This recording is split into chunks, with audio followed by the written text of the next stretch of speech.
Hello, chess lovers. I know I've been away for a while. I apologize for that. I was not able to record. So let's continue.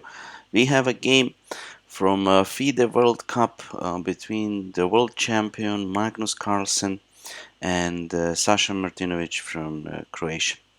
So this is the position late in the game. Magnus Carlsen was white, and as you can see, he has a better position because his king is occupying a great square, having the possibilities of entry and pressuring the pawn. Also, this bishop is not so great, and it has to defend his own guy. And let's see how the game developed. So after b3, bishop e7, black is not really scared of losing this pawn right now because there is bishop f6 regaining the pawn. So white cannot capture just yet. So he slowly pushed his pawns. Magnus Carlsen, famous for his endgame technique.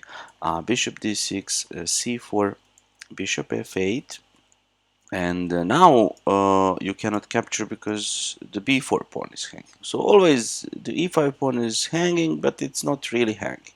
And now c5, protecting the b4 pawn, and now really threatening to capture.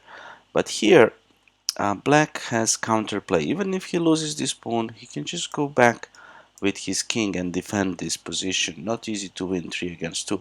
So bishop h6, and Magnus Carlsen tried this tricky move b5, and here if black just doesn't react, if he goes king d7, it's not possible to win with these 3 pawns against these 2 pawns, because what will happen, 2 pawns will be exchanged for another 2 pawns, and the remaining pawn will be won by this bishop. So black can give up the bishop for one of the pawns. But for some reason, Croatian grandmaster took here, and now he is in lost position.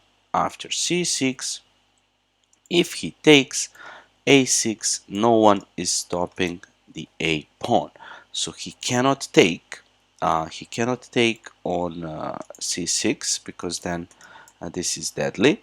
So he has to go back. But now this pawn runs away. cb7, threatening to queen, king c7, and a6.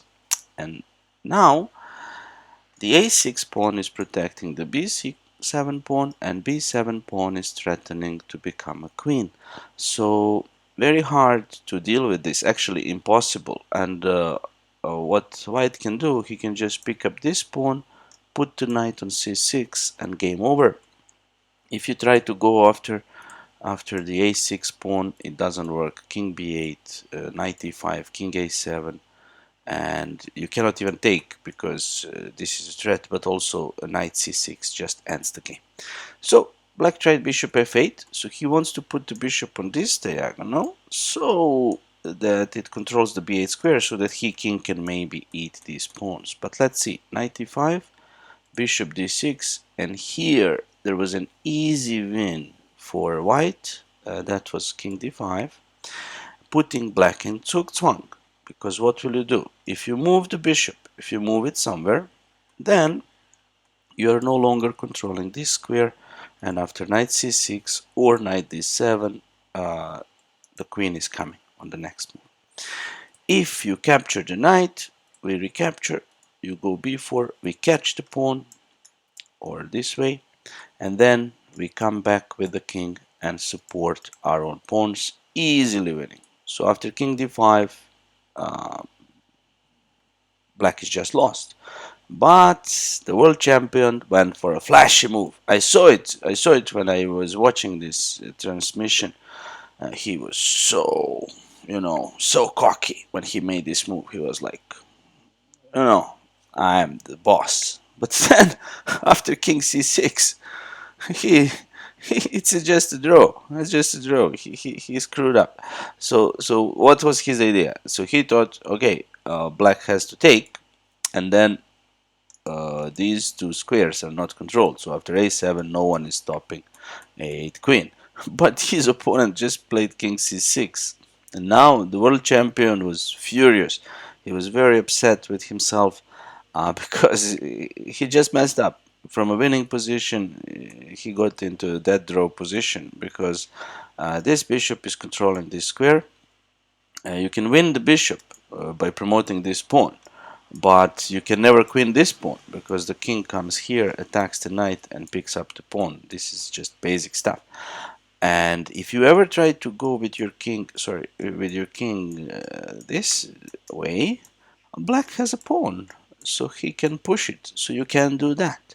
If you try to go to this side, oops, sorry, this side, then we always can give check and force the white king back. So no way to win. There is no way to win. So he tried king d4, bishop c7. So what black needs to do? He just needs to alternates these two squares. So as I told you before, you can win a bishop. You can win a bishop here, but you don't win a game because the king attacks the knight. When the knight moves, you take the pawn. It's a draw. Knight cannot win alone. So he went king d3, bishop d6. Black is just waiting. King e4, bishop c7, king f5. This is a trap. If you go with the pawn, the king comes back, picks up the pawn, and then he can go, as I said, this way. But of course, black should not allow that. So black should just wait, as he did. So that's the drawing method. But for some unexplicable reason, Croatian grandmaster, maybe I don't know, he had a minute on the clock, but why would you do this? Bishop g3. So this is a festival of mistakes. Two grandmasters, one of them is world champion, making beginner's moves. So bishop g3, maybe the pressure got him. So now it's obvious that the bishop needs to be here so that it cannot be cut off. And after knight e5, the bishop cannot come back to control this square. It's game over. It's game over. He is lost again. So Carlsen first messed up, but then Croatian grandmaster messed up as well. King c7, king e4, b4, and now what will happen is you will catch this pawn first. First you go knight d7, threatening the queen, king c6, and now you go after this pawn. Just don't go through this square, because if you go there, there is a problem. Black can take, and after a7, the old trick doesn't work because of this check, and then the bishop comes to defense. So that's why it's important not to go here because of this idea, but go to d3, light squares, and bishop c7, king c4. So now this guy is threatened. Black protects, but we go king b3, zugzwang. The bishop has to move. It has to control the square and the pawn. It's not possible. Bishop c7, he has to give up one. Of course, he gives up the pawn. Now the king will just come back.